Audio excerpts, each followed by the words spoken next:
ابھی ہم نے جو پچھلے ہفتے کے اندر ہم نے جو تعارف پڑھا تھا اسم کا، اسم سے کیا مراد ہے، فعل سے کیا مراد ہے اور حرف سے کیا مراد ہے۔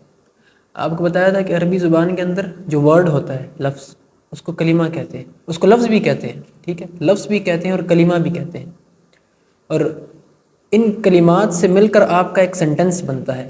سینٹنس کو جملہ کہتے ہیں، جمل، ٹھیک ہے۔ اور آپ کو بتایا تھا کہ عربی زبان کا جو جملہ ہوتا ہے کن چیزوں سے مل کر بنتا ہے، مطلب عربی زبان کے اندر پارٹس آف سپیچ کتنے ہیں؟ صرف 3 ہیں، اسم، فعل اور حرف، ٹھیک۔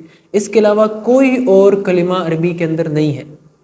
یا تو اسم ہوگا، جتنی بھی آپ عربی اٹھا کے دیکھ لیں، یا تو آپ کا لفظ اسم ہوگا یا فعل ہوگا یا حرف ہوگا۔ اسم، فعل یا حرف، اس سے ہٹ کر کوئی چوتھی چیز نہیں ہے اس کے اندر، ٹھیک ہے۔ اچھا، آج ہم پڑھتے ہیں اسم کو، ذرا دیکھتے ہیں۔ اسم جو ہے خالی اسم تک بات ختم نہیں ہو جاتی ہے، اسم کی آگے مزید اور اس کی تفصیلات ہیں۔ اسم آگے مزید جو ہے کھل جاتا ہے کچھ حصوں کے اندر، اس کی آگے مزید جو ہے اقسام آ جاتی ہیں۔ جیسے اسم میں معرفہ ہے، اسم میں نکرہ ہے، اس میں ضمیر المتصل ہے، اس میں ضمیر المنفصل ہے، اسم الاعلیٰ ہے، اسم جو ہے آپ کے پاس اسم الموصولہ ہے، اس سے ہٹ کر آپ پاس جو ہے اسم التفضیل ہے، بتحاشا آپ کے پاس اقسام ہے، ٹھیک ہے۔ تو آج دیکھتے ہیں اسم معرفہ اور اسم نکرہ کیا ہیں آپ کے پاس، عربی زبان کے اندر پہچان کیا ہے ان اسماء کی۔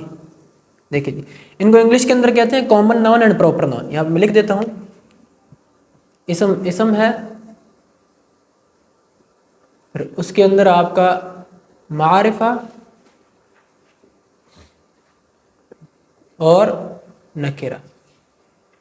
دیکھیں عربی زبان کے اندر آپ نے کیسے پہچان کرنی ہے کہ آپ کا جو اسم آیا ہے، پہلے تو آپ پہچان کر لیں گے اسم کیا ہے۔ اسم کسی بھی چیز کا نام ہوگا، اس کے اندر کوئی زمانہ نہیں پایا جائے گا، نہ ہی اس کے اندر کسی کام کرنے کے ہونے کا جو ہے اظہار ہوگا۔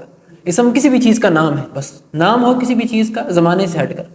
لیکن اسم کے بعد آپ نے وہ پہچان، اس کی تخصیص کرنی ہے کہ آیا جو آپ کا اسم ہے وہ اسم معرفہ ہے یا نکرہ ہے، ٹھیک ہے۔ تو عربی کے اندر آپ نے بہت سی جو ہے اس کی پہچان ہے جن کے ذریعے ہم جو ہے اس کو پہچان لیتے ہیں کہ یہ اسم آپ کا معرفہ ہے، نکرہ ہے، لیکن فی الحال آپ جو ہے 2 کو ذہن کے اندر رکھیں۔ اچھا، جب بھی آپ کا کوئی اسم الف لام کے ساتھ آئے گا وہ اسم معرفہ بن جائے گا، جب الف لام کے بغیر آئے گا اس کو اسم نکرہ کہتے ہیں۔ مثال کے طور پہ کتاب سب سے پہلے کیا ہے؟ اسم ہے۔ اگر میں اس کے شروع کے اندر الف لام لگا دوں تو الکتاب بھی اسم ہے، لیکن فرق یہ ہے کتاب مطلب بک، الکتاب دی بک، ٹھیک ہے۔ کتاب مطلب کوئی بھی کتاب، الکتاب خاص بن گئی ہے، ٹھیک۔ نکرہ مطلب عام، معرفہ خاص، معرفہ معروف سے۔ تو عربی کے اندر پہلی جو نشانی ہے کہ اسم معرفہ کی جو نشانی ہوگی، کسی بھی اسم کے شروع کے اندر الف لام آ جائے تو اس کو ہم کہتے ہیں اسم معرفہ۔ مثال کے طور پہ قلم، ھذا قلم، یہ قلم ہے۔ اب قلم آپ کے پاس اسم ہے، کون سا اسم ہے؟ نکرہ ہے۔ کیوں؟ کیونکہ اس کے شروع کے اندر الف لام نہیں ہے۔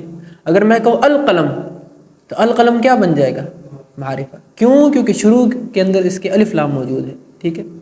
اب اسی طرح میں کہتا ہوں غرفہ کمرہ، نکرہ، الغرفہ معرفہ بن جائے گا۔ سیارہ، السیارہ، قمر چاند، القمر، ٹھیک ہے۔ الشمس نکرہ معرفہ، الشمس معرفہ، ٹھیک۔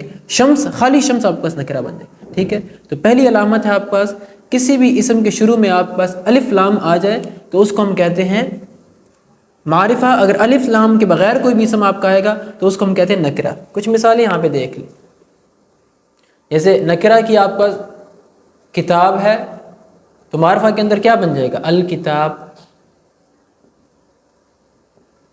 ٹھیک ہے۔ جوال، الجوال،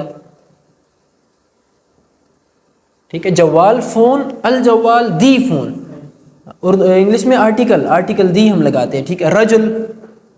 رجل مرد، الرجل مطلب ایک خاص مرد کی بات ہو رہی ہے، ٹھیک ہے۔ معرفہ آپ کا جو ہے خاص کا میننگ دے گا، نکرہ آپ کا جو ہے عام کا میننگ دے گا، ٹھیک ہے۔ قلم، القلم، ٹھیک ہے، یہ تخصیص ہے، فرق واضح کر رہا ہے۔ الف لام کے ساتھ کوئی بھی اسم آئے گا وہ آپ کے پاس معرفہ ہے، اگر الف لام کے بغیر کوئی بھی آپ کا اسم آئے گا وہ آپ کے پاس نکرہ بن جائے گا۔